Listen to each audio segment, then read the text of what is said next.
Hi guys, and welcome back to Dice Town Gaming. In today's video, we're going to take a look at the win rates for armies and their leaders since the January update. We're going to make some commentary on what we might expect to see, and then what we're actually seeing, how we think that fits the trends, and what we're seeing so far since the update. Now, when the update first hit, there was a lot of love given to casters such as Kishtar got some upgrades, and Boris, and Kane got a new set of abilities to make him similar to what he used to be like. Lilith got unchanged, Firequill got changed. A lot of these quite prominent shooting leaders got either updated or changed in some way. And initially we were seeing quite a lot of them in the meta in terms of shooting, strong gunline lists, and I think that was what the emerging playstyle was out of the January update. Now, personally, I think we're seeing the meta sort of adapt to this quite well, and we're seeing some quite good lists to play into these gunlines now. On top of my head, I think the casters that I think are some of the strongest currently are potentially Lilith. I think she hasn't really got a weakness in her toolkit. She extends threat, she pumps damage, she applies range accuracy, she's got a great control feat, and her own personal output is very, very good. So I expect to see Shadow Flame and Lilith doing well.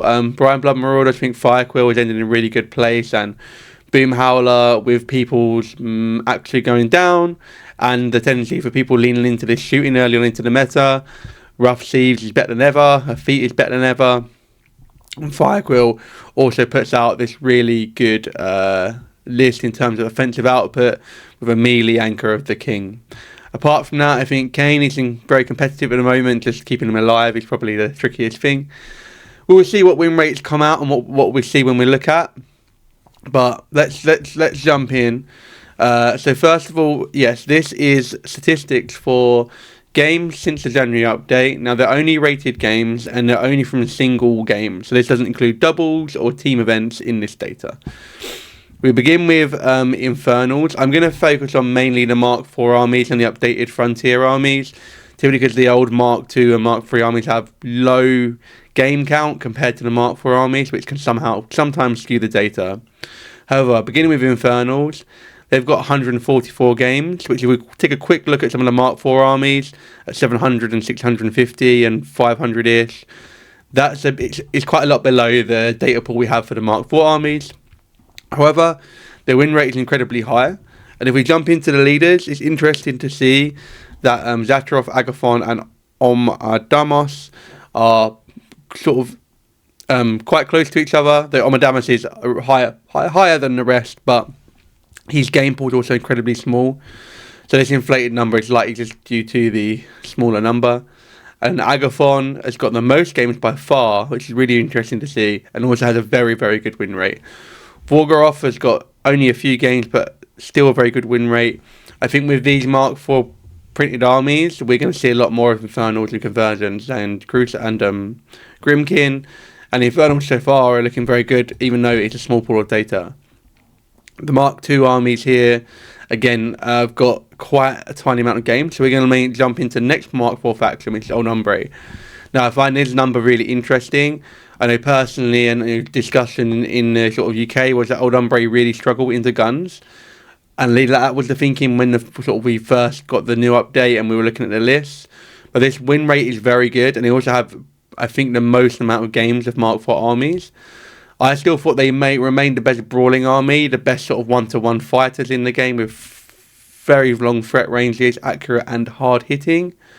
But I wasn't sure if they had a list that can play the guns. Now, from what I understand, Morozov, I think is the right name, is the bear.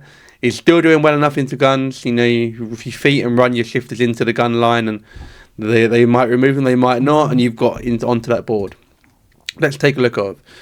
First of all, we've got Lesnoy. Now, this is Bodan. He's got a really good amount of games and a really good win rate. Bodan is obviously, I think, fantastically flexible. You can play any list with him. Chain attack on Strix is really, really nice.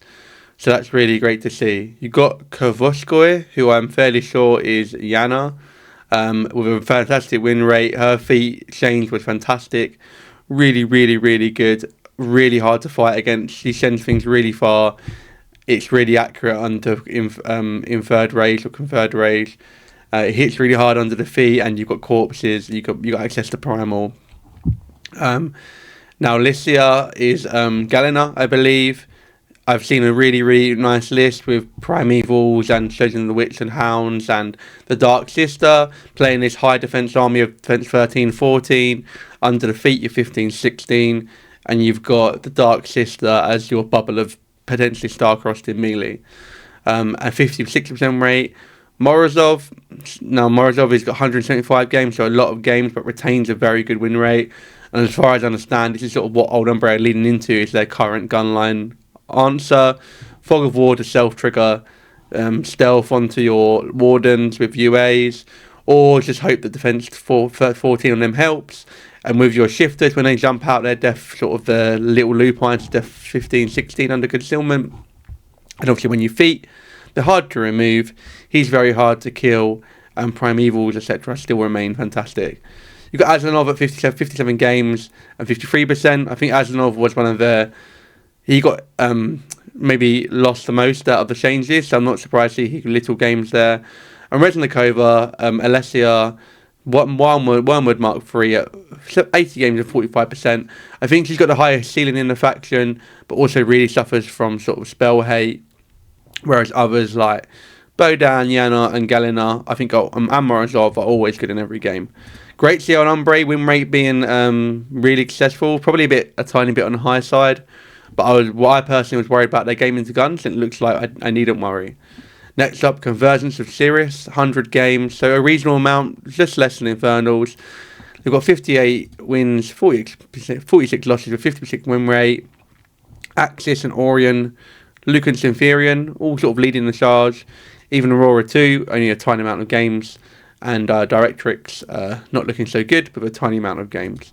But it's good to see, it's a small data pool, but good to see that they're doing well. Next up, after Old Umbre, are Shadow Flame Shard. Now we've got a healthy amount of games, a lot of games, and a 56% win rate, which is really great. And if you look at all of their casters, you don't see one of them below a 50% win rate. But unsurprisingly, with by far the most amount of games, we've got Lilith at 60% win rate with a massive amount of games. This doesn't surprise me. I think it's an absolute powerhouse. Doesn't lack anything, gives you so much. Really, really strong. Valix, the next amount of games, I think he got some really nice quality of life changes, so I'm not surprised to see him up there in the amount of games. But also with a good win rate of 54. I think it says a lot that Cyrus at the lowest win rate is 50% and the rest are above. I think Shadow and Flame Shard are in a really good place. They're a really strong faction, and you can't really make a bad pairing with that army. Next up, got Grimkin, 127 games, so another frontier army with a smaller pool of games, but still a reasonable amount, and 54% win rate, being led by, no surprise, Old Witch, incredibly good. I think the Slaughterhouse with their drag that pushes you through the board, maps and models, will catch some people out, and it caught me out before. Apart from that, King of Nothing has got a high win rate, but all of these data pools are quite small, so hard to read into individual leaders, I think, because of the small amount of games, but as an overall faction, they're doing well. Next up, we have Brian Bloods at 53%. Now, that's great to see.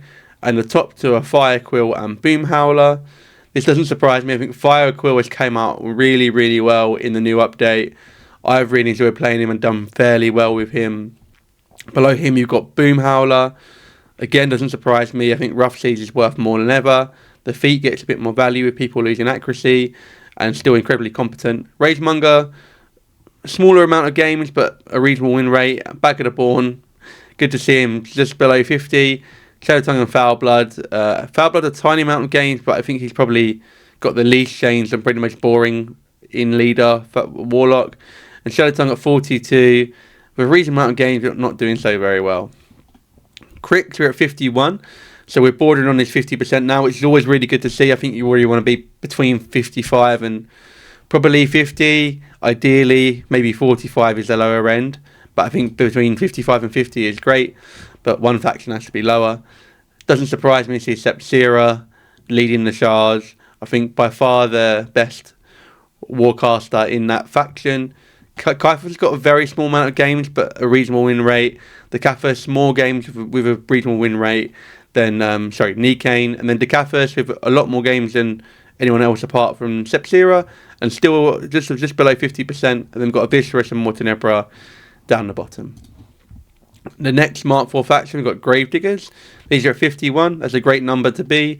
I would expect to see maybe Kane and Haskar leading the charge here in win rates. And we've got Kane and Haskar both leading the charge in both of numbers and win rates. We've got a bit of Sparkhammer with a small amount of games, but a reasonable win rate. And everyone else here, Cynthia, Vargas, Yates and McCoy. McCoy's got a decent amount of games, but sadly not a great win rate. And everyone else has got a small amount of games. It very much looked like Kane and Haskar, which doesn't surprise me, leading the charge for Diggers. Haskar got a fantastic change to his feet, and he's got great spells now with Silence of Death. Doesn't surprise me at all. And Kane, there's not many factions that shoot better than Kane. Now, House Callis were previously below, I think they were like 46 or 47, gone to 49, which is fantastic to see. Not quite sure who we'll see leading the charge here. We've got Moraine. Now, Pursuit is a hell of a spell, so that doesn't surprise me. Mortality is still fantastic. Interesting to see here, they have got the most games in Mark 4 so far, nearly 900, and that's more than Old Umbre at second place. So there's a lot of House Callis games going, and due to their small sort of leader pool of 5 leaders, every leader's got a good amount of games. Hazarov seeing the least, but these are all a lot of games, and we compare to sort of like Gravediggers. Kane's got 273, and Haskar 176, then they rapidly drop off. House Callis has got these 4 have got a massive spread of games between them. And we're seeing Moraine at 54, Moraine at 58, Tyrus at 54. Then Skyfell and Helif drop below 50, and Hazarov drops way below 50. 49% is great to see, because previously these were one of the factions that struggling. So great to see that update they got in January obviously did some work for them. Now we're down to 46. Probably on the lower end of what you want to see, but probably within sort of the curve. We've got Kane 4 leading the charge for Storm Legion, and really their only positive win rate of 56, and also the most amount of games. Cowder, still very good, still speeds the army up, still got a defensive feat, still a great spell list, just below 50% and a reasonable amount of games. The game spread here is quite not bad, the Barrow being the lowest, and then Wolf is at 45, and then we drop below 50 sort of quite significantly. Huxley lost a lot in the update, so I'm not surprised to see her down at 43, and I'm not surprised to see Kane leading the charge there. Dark Ops at 200, so they're more than the Frontier armies, but they've been around for a little while. Now they're at 45%, so we're probably just on the end of the curve we want to see here. And the game count, we've got only a few Kaiphos, but they're at 52%. Quite a lot with Vexus at 50%, and in between with Siphon, but a very low win rate for Siphon at 32%. Within, as I said, 45 is probably just right on the end of where you want to be in terms of numbers. Now, fortunately, we dropped down to Winter Corps, who are now 44. Now, pre-update, these were at 45, and I think the hope was the update really gave them a new lease of life. Personally, after playing them against them for a little while, I still sort of identified them as quite weak. They don't really do much to, I think, challenge you. Baranova's got a very good pop and drop feat. Boris has got a scary gun himself, and does give you some sort of economy of attacks. I don't think they ask very hard questions compared to something like a Lilith or a Firequill or a Kane. Vilcol is a small amount of games with a 48% win rate. Boris, of a reasonable amount of games with 46, and we drop below 45. Kowalski is Yana, small amount of games at 45. Baranova, the most amount of games by far, most amount of games by away at 45, and Sikora at 44, and Saverin at 41. So Wintercorp still struggling, unfortunately, and I think it's worth making a shout out to Thornfall, who, they're one of the Prince of Barn armies, and they've got an updated rules. Unfortunately, they're at 38 and struggling with Helga at 80%, and then Arcadius at 48 and everything below that. But what can we take from this? Well, on Umbre, still doing very well, and that's great to see. I do think they are, the best brawling faction in the game, and if you can avoid guns, or you've got a list that can cover guns well enough, I think you're incredibly powerful. Shadow Flame Shard, Lilith absolutely sort of dominating the numbers there in terms of games played and win rate as well, which isn't surprising. You've got Brian Blood packing Foul Coil and Boom Howler typically, which is an incredibly strong pairing. And then Crix, Sepzira and Decafus looks like the most common pairing, and that doesn't surprise me. Doing it at 51. I think it's quite a big jump here between Shadow Flame and Old Umbre down to Brian Blood at 53.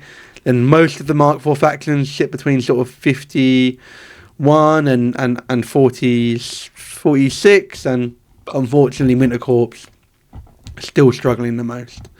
Would love to hear your experiences, how you're enjoying the Mark IV since the update. What are your thoughts and feelings on the factions? What faction are you? Are you struggling? Are you doing well? And until next one, guys, I'll see you very soon.